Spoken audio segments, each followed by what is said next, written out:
ऐसे तो Bhojpuri industries controversy के लिए विख्यात है। होता क्या है, कभी पवन खेसारी, कभी खेसारी पवन, कभी पवन अक्षरा और कभी पवन ज्योति।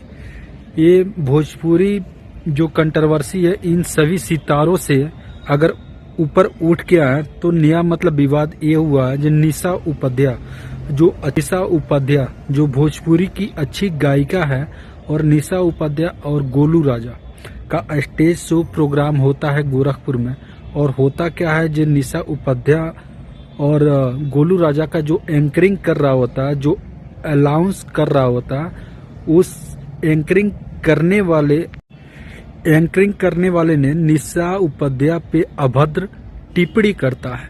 और एंकर के द्वारा जब अभद्र टिप्पणी किया जाता है निशा उपाध्याय के ऊपर, तो निशा उपाध्याय इस पे काफी भड़क जाती है और उस एंकर को मारने के लिए दौड़ती है सैंडल निकाल के। तो भोजपुरी इंडस्ट्रीज में आम बात है जो लड़कियों और महिलाओं के ऊपर अभद्र टिप्पणी करना श्रोता के बीच में स्टेज के ऊपर, तो ये आम बात है। लेकिन ये अमर्यादित भाषा का प्रयोग एंकर के द्वारा किया गया, जिसपे निशा उपाध्याय काफी ज्यादा आग बबूला हो गई और उस एंकर को मारने के लिए दौड़ गई।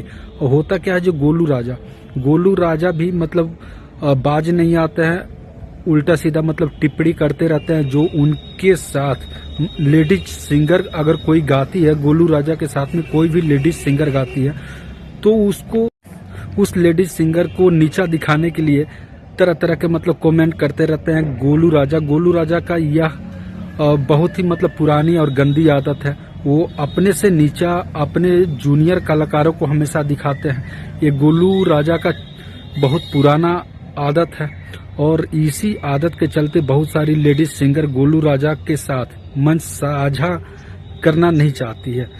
और होता क्या है, जो गोरखपुर में गोलू राजा और निशा उपाध्याय का स्टेज शो प्रोग्राम होता है, और उसी स्टेज शो प्रोग्राम में जो एंकरिंग कर रहा होता है एंकर, उसी के द्वारा निशा उपाध्याय के ऊपर अभद्र टिप्पणी की जाती है, और जिससे निशा उपाध्याय आग बबूला हो जाती है और मारने के लिए सैंडल निकाल के दौड़ती है।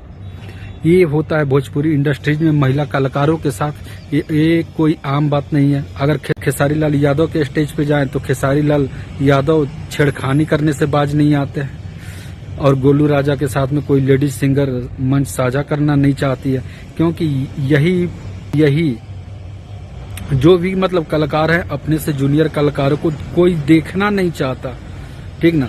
और यही फितरत है, यही आदत है। राजा केवल झगड़ा लगाना जानते हैं।